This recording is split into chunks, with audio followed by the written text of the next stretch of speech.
The Artemis II mission represents a pivotal moment in space exploration, marking humanity's return to lunar vicinity after a half-century hiatus.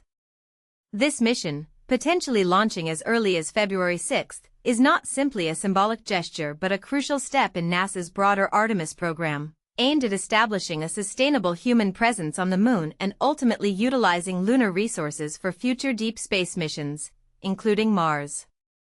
The mission's core objective is to send 4 astronauts on a circumlunar trajectory, meaning they will orbit the Moon without landing.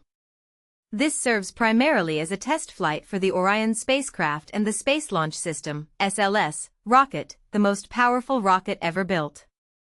The mission will evaluate the life support systems, navigation capabilities, and overall performance of the spacecraft in the harsh environment of deep space. Data gathered will be instrumental in refining the design and operational procedures for subsequent Artemis missions, including Artemis III, which aims to land humans on the lunar surface. Understanding the significance of Artemis II requires a look back at the history and context of lunar exploration.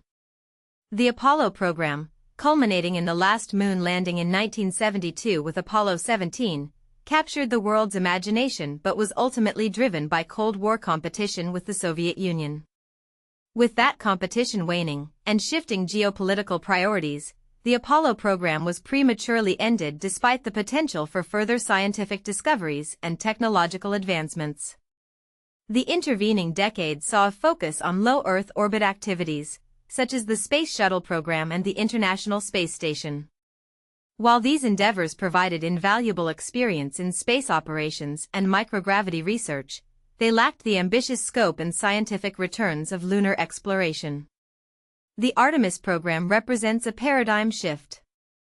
It's not merely a revisit to the Moon but a fundamental reevaluation of our approach to space exploration. Unlike Apollo, which was largely a nationalistic endeavor, Artemis emphasizes international partnerships, involving space agencies from Europe, Canada, and Japan. This collaborative approach allows for a pooling of resources, expertise, and technological capabilities, increasing the likelihood of long-term sustainability.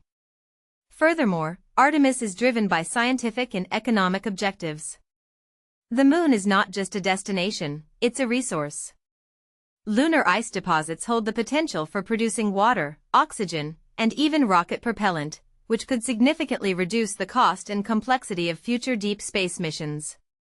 Additionally, the Moon serves as a proving ground for technologies needed for Mars exploration, such as advanced robotics, habitat construction, and resource utilization.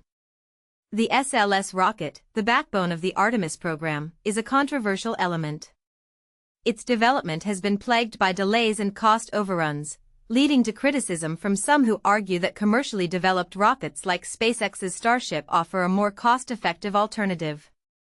However, NASA maintains that the SLS is essential for launching the heavy payloads required for Artemis missions, particularly in the initial phases. The choice of Orion as the crew capsule, while drawing on heritage from Apollo-era designs, incorporates modern technologies and is specifically designed for long-duration deep space missions, prioritizing astronaut safety and comfort. The potential launch in February places Artemis II at a crucial juncture. Success will not only reinvigorate public interest in space exploration but also validate the years of investment and development that have gone into the Artemis program. Failure, however, could have significant repercussions, potentially delaying or even jeopardizing future lunar missions and undermining NASA's credibility. The risks are substantial.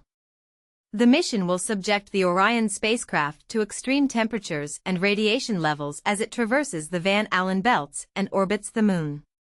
Precise navigation and propulsion are critical to ensure a safe return to Earth. The margin for error is minimal. The Artemis II mission is therefore more than just a symbolic return to the Moon. It's a high-stakes test of cutting-edge technology, a testament to international collaboration, and a critical step towards establishing a long-term human presence beyond Earth. Its success will pave the way for future lunar landings, resource utilization, and ultimately, the expansion of humanity's reach into the solar system. The data and experience gained from Artemis II will be invaluable in shaping the future of space exploration for decades to come.